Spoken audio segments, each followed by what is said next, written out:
বন্ধুরা, তাহলে কি সত্যি বাংলাদেশের মতো পাকিস্তানও ২০২৬ সালের টি-20 বিশ্বকাপে খেলবে না?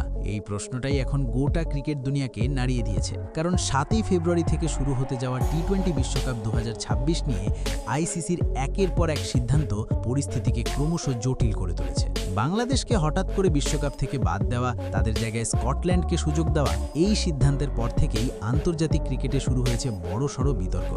বাংলাদেশকে বাদ দেওয়ার এই সিদ্ধান্ত শুধু বাংলাদেশের মধ্যেই সীমাবদ্ধ থাকেনি। খুব দ্রুতই এই ইস্যুতে প্রকাশ্যে মুখ খুলেছে Pakistan cricket board. Pakistan cricket বোর্ডের চেয়ারম্যান মহসিন নকভী, যিনি একই সঙ্গে পাকিস্তান সরকারের একজন প্রভাবশালী মন্ত্রী, একটি প্রেস কনফারেন্স করে আইসিসির সিদ্ধান্তের তীব্র বিরোধিতা করেন। তিনি স্পষ্টভাবে বলেন, বাংলাদেশের সঙ্গে যা হয়েছে তা সম্পূর্ণ অন্যায় এবং এই সিদ্ধান্ত ক্রিকেটের ন্যায় বিচারের ওপর সরাসরি আঘাত। মহসিন নকভী জানান, আইসিসি যেভাবে বাংলাদেশকে বিশ্বকাপ থেকে সরিয়ে দিয়েছে তা কোনোভাবেই গ্রহণযোগ্য নয়। তার মতে এই সিদ্ধান্তের পেছনে স্বচ্ছতা নেই এবং এটি পক্ষপাত দুষ্ট বলেই মনে হচ্ছে। এখানেই থেমে থাকেননি তিনি আরও বলেন, এই পরিস্থিতি মোকাবিলার জন্য পাকিস্তানের কাছে একাধিক বিকল্প প্রস্তুত রয়েছে। প্ল্যান এ, প্ল্যান বি এবং এমনকি প্ল্যান সিও। অর্থাৎ পাকিস্তান এই ইস্যুকে খুব গুরুত্বের সঙ্গে নিচ্ছে, এমনটাই বোঝানোর চেষ্টা করা হয়েছে। কিন্তু সবচেয়ে বড় বিস্ফোরক মন্তব্য আসে তখনই যখন মহসিন নকভী স্পষ্ট করে জানিয়ে দেন যে পাকিস্তানের বিশ্বকাপে খেলা বা না খেলার সিদ্ধান্ত পাকিস্তান ক্রিকেট বোর্ড নেবে না। এই সিদ্ধান্ত নেবে সরাসরি পাকিস্তান সরকার। অর্থাৎ ক্রিকেটের বিষয়টি পুরোপুরি রাজনৈতিক সিদ্ধান্তে পরিণত হয়েছে।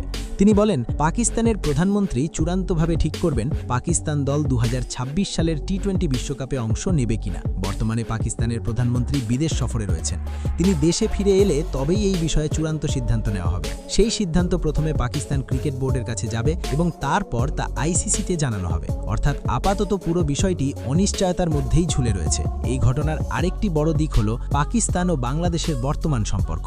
ইতিহাস বলছে, একসময় এই দুই দেশ ছিল চরম শত্রু। পাকিস্তান থেকে আলাদা হয়েই জন্ম নিয়েছিল বাংলাদেশ। কিন্তু সময় বদলেছে, রাজনীতি বদলেছে, আর এখন দেখা যাচ্ছে পাকিস্তান প্রকাশ্যে বাংলাদেশের পাশে দাঁড়াচ্ছে। পাকিস্তান বারবার বোঝানোর চেষ্টা করছে যে তারা বাংলাদেশের সঙ্গে আছে এবং বাংলাদেশের সঙ্গে যা হয়েছে তা অন্যায়। এই অবস্থানের মাধ্যমে পাকিস্তান যেন গোটা বিশ্বকে একটি বার্তা দিতে চাইছে, বাংলাদেশ একা নয়। তারা দেখাতে চাইছে যে আইসিসি এবং বিসিসিআই এর বিরুদ্ধে একজোট হয়ে দাঁড়ানো সম্ভব। পাকিস্তানের বক্তব্যে বারবার উঠে আসছে ভারত ও আইসিসির সমালোচনা। যদিও বাস্তবে এই বিশ্বকাপ নিয়ে ভারত ও পাকিস্তানের মধ্যে সরাসরি কোনো দ্বন্দ্ব নেই। আসলে বাস্তবতা হলো, এই পুরো ইস্যুতে পাকিস্তানের কোনো সরাসরি ক্ষতি নেই। পাকিস্তানের ম্যাচগুলো আগেই শ্রীলঙ্কায় নির্ধারিত হয়ে গেছে। ভেন্যু, সূচি বা আয়োজন কোনো বিষয় নিয়েই পাকিস্তানের সঙ্গে ভারতের বড় কোনো সংঘাত তৈরি হয়নি। তাই অনেক ক্রিকেট বিশ্লেষকের মতে পাকিস্তান ক্রিকেট বোর্ডের এই সব বক্তব্য মূলত রাজনৈতিক কৌশল। বাংলাদেশকে মানসিকভাবে সমর্থন দেওয়া, তাদের পাশে থাকার বার্তা দেওয়া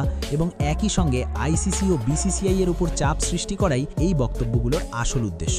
পাকিস্তান চাইছে আন্তর্জাতিক মহলে নিজেদের অবস্থান শক্ত করতে এবং নিজেদেরকে ন্যায়ের পক্ষে দাঁড়ানো দেশ হিসাবে তুলে ধরতে। তবে সবচেয়ে বড় প্রশ্ন থেকেই যায়, পাকিস্তান কি সত্যি এই অবস্থানে অটল থাকবে? যদি তারা সত্যি বাংলাদেশের পাশে দাঁড়াতে চায়, তাহলে তাদের সামনে একটাই শক্তিশালী রাস্তা খোলা, বিশ্বকাপ না খেলার সিদ্ধান্ত নেওয়া। যেমন বাংলাদেশ একসময় সিদ্ধান্ত নিয়েছিল যে তারা ভারতে খেলতে যাবে না, ঠিক তেমনি পাকিস্তানও যদি বলে বাংলাদেশকে বাদ দেওয়া হয়েছে তাই আমরাও খেলব না, তাহলে সেটাই হবে প্রকৃত প্রতিবাদ। কিন্তু ইতিহাস বলছে, পাকিস্তান ক্রিকেট বোর্ড অতীতেও বহুবার বড় বড় বক্তব্য দিয়েছে, কিন্তু শেষ মুহূর্তে ইউটার্ন নিয়েছে। বড় হুমকি, কড়া বার্তা আর রাজনৈতিক চাপের পর শেষ পর্যন্ত মাঠে নেমে পড়ার উদাহরণ নতুন নয়। তাই এবারও প্রশ্ন উঠছে, এটা কি সত্যিকারের প্রতিবাদ নাকি শুধুই চাপ তৈরির কৌশল? সব মিলিয়ে বলা যায়, পাকিস্তান ক্রিকেট কি এখন সত্যিই বাংলাদেশের পথেই হাঁটছে, নাকি এটি শুধুমাত্র রাজনৈতিক নাটক? সেটাই এখন সবচেয়ে বড় প্রশ্ন।